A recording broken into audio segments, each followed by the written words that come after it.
What's going on, guys? Welcome back. It's Hal. Today we're going to be taking a look at a sneak peek for future Final Fantasy VII banner featuring our boy Zack and our girl Yuffie. As you can see, his translated name here is Sax, but let's get into it here. So his TMR here is the Buster Sword, Final Fantasy VII Buster Sword, 145 attack, great sword, two-handed as well, and I do believe it has a 1.30 average weapon variance. The super TMR here is the True Hero, gives you 40% attack when equipped with a great sword, as well as 100% true double hand. Now the 100% true double hand always works, so you can use it like Buster style. You can use it with any weapon and you'll get the 100% true double hand. The 40% attack is the only thing that requires you to have a great sword equipped. So if you are using great swords, it's just Buster style with 40% more attack. We see where our boy Cloud Strife learned his Buster style. It's from the True Hero, Sax. Now, his activated abilities, let's go through them right here real quick. So he's got a single target, one hit, 3.2 multiplier, high braver, so a little bit stronger than braver.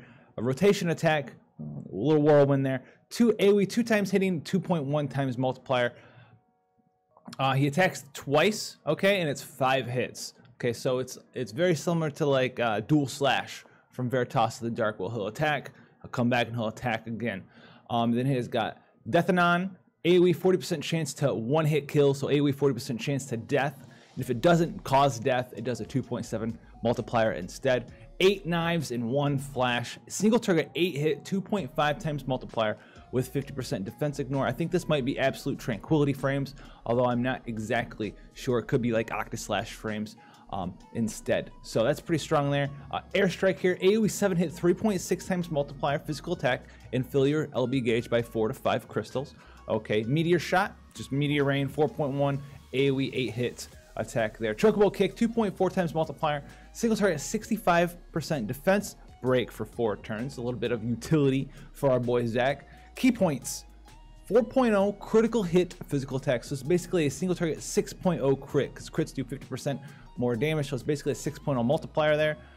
He's got Mowgli Power, self 12,000 HP heal with a 0 healing mod over 4 turns. Okay, so a little bit of AoE regen, or a little bit of self regen there, as well as an MP refresh as well. Gives you 80% attack debuff resistance for 4 turns. So you can still get attack broken, but you have an 80% chance to resist that attack break, and gives you a 300% damage modifier for a couple of your skills here for 4 turns as well. So if you want to like ramp up some of your damage on some of your skills, you can use this. Makes yourself a little bit less likely to get hit by attack breaks as well. So that's probably when you're going to want to use it the most, and then you can rain down damage with these skills that were increased, which I think are like Airstrike and stuff. Hard Lash, single target 16 hit, 18 times multiplier physical attack with 80% Fire, Ice, Lightning resistance for 2 turns in peril. On a 2-turn cooldown, available on turn 3. And he's got Lucky Star, is a self 250% attack and defense buff for 4 turns. Evades 2 physical attacks for 4 turns and gives you access to a new skill for 4 turns on a 5-turn cooldown, available on turn 1 here. Now, passive abilities, got the Teachings of Anger, 40% attack and 30% attack when equipped with a great sword. So if you have a great sword equipped, 70% attack and recover 7% MP each turn. Soldier First Class, same as our boy Cloud Strife, 30% attack, 30% defense, 30% magic, 30% spirit, 50% HP, 50% MP. Squat Man, because he's a master of the squats, man. 110% attack buff permanently. This can be overwritten by stronger buffs, so it'll just be there. So you always have 110% attack buff though at the start of the battle, and you get 2 limit burst crystals per turn. Puppy's Axe, 60% chance to ignore fatal attack when you're above 40% HP, and you are also immune to Sleep, Confuse, and Petrify as well. Soldier's Pride, okay, you will get 3 to 5 limit burst crystals as a buff that you get every turn, okay, and you get 100% true double hand as well. So that 3 to 5 limit burst crystals, super awesome there. And he's got WDMW, which basically just allows you to dual cast High Braver, Rotation Attack, Destructor, Airstrike, Meteor Shot, Chocobo Kick, Pissed Slasher, demonetized, Lucky Star, Hard Rush, Mowgli Power, and Engrave Hero. All right, so you can cast some of his cooldown skills there as well. No, Mowgli Power is not a cooldown skill. You just dual cast Mowgli's Power though. You can dual cast that in attack, and the next turn you have the damage modifiers from Mowgli. For 4 turns you start dual casting those attacks there. A Boy Who Became a Hero, 40% more attack, 50% more true double hand, when two-handing, and you get a 1.3 times multiplier on your LB damage, so 30% more damage from your LB there. And a dream that I have been committed, 30% defense and 30% more stats from your equipped Esper. Super awesome. That's going to scale very well as we get stronger and stronger Espers. 20% more attack as a passive. Very strong here because a lot of 7-stars usually just get a random stat, like he could get Spirit or Defense. Zach actually gets another 20% attack there. And then Promise with Aerith, his last skill that he learns at level 120. 30% Spirit and a 300%, so a 3.0 modifier increase on rotation attack, Yachi Blade, and positive slash. I know all of these skills, hard slash here, or key points. All these skills on Exvius database all translate to different names, so I don't like using it, but unfortunately FFBE Reddit doesn't have their wiki updated yet. Now he's got magic here. He's got Kiraga, Faraga, Blizzaga, and Sandaga, which is actually just Thundaga.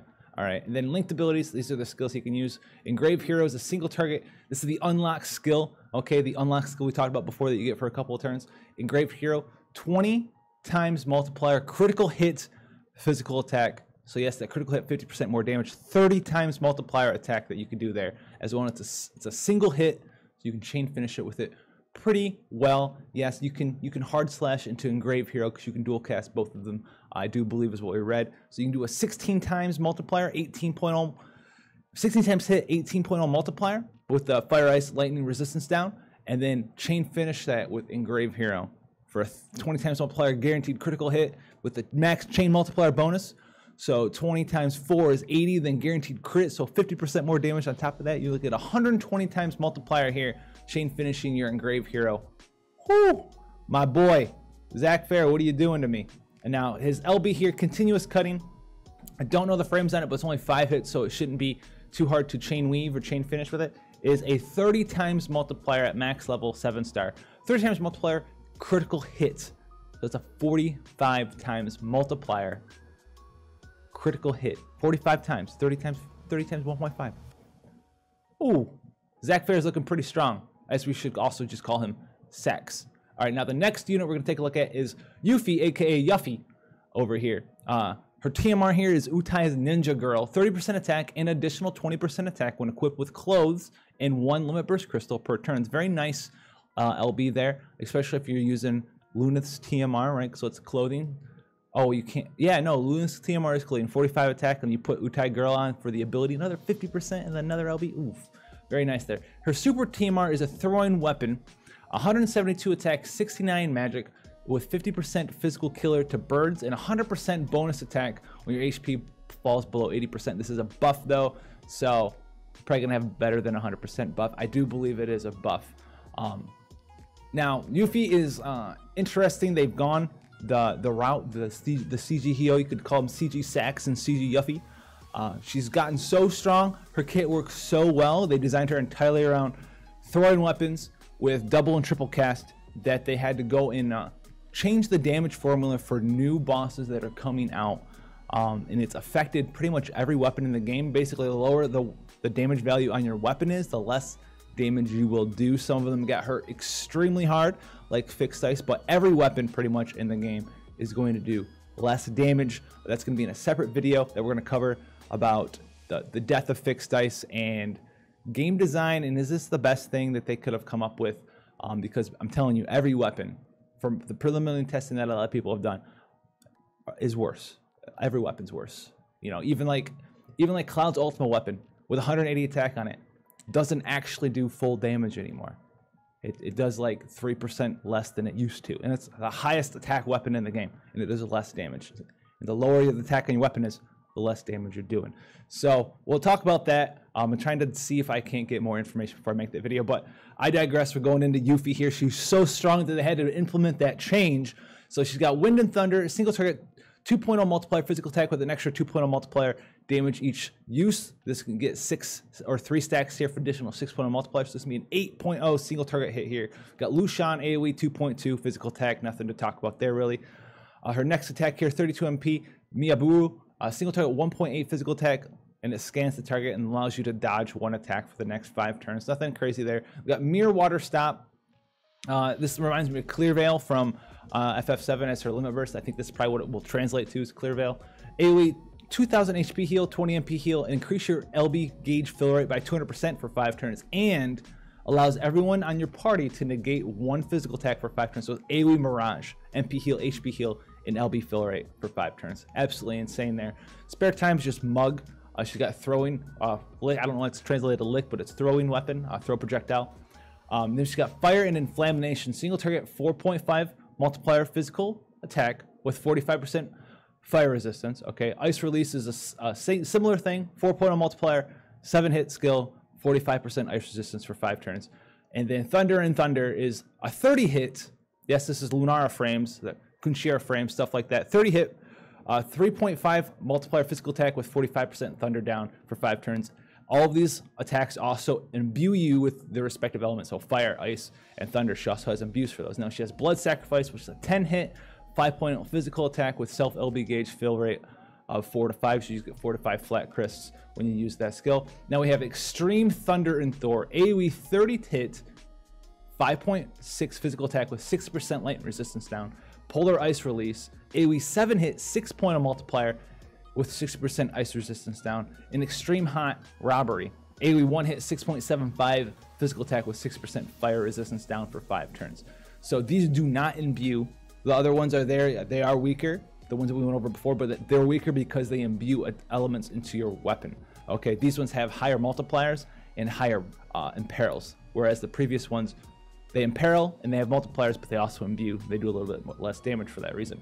Now she's got Shunju, which is self 250% attack buff for 5 turns, enable self 30% limit burst damage for 5 turns as well, self LB gauge fill rate by 10, you just get 10 flat crystals, enables access to a new skill for 5 turns on a 6-turn cooldown, and this skill is available on turn 1. Okay, then we got One Touch, which is an AoE 1 hit 15 times multiplier physical attack with ignore 60 or AoE 65% defense and spirit break for 2 turns on a 2-turn cooldown, available on turn 3. Her passive abilities are the Tomboy Troublemaker, 20% attack, 20% HP, Mysterious Ninja, 20% defense, 20% spirit, 10% dodge. The feelings towards hometown reconstruction, the old Wu-Tai feelings. 30% attack, 30% attack equipped when equipped with throwing weapons. So 30% more attack when you have throwing weapon equipped. All right, 3 LB crystals per turn, 50% bird killer. Teachings of Godot here.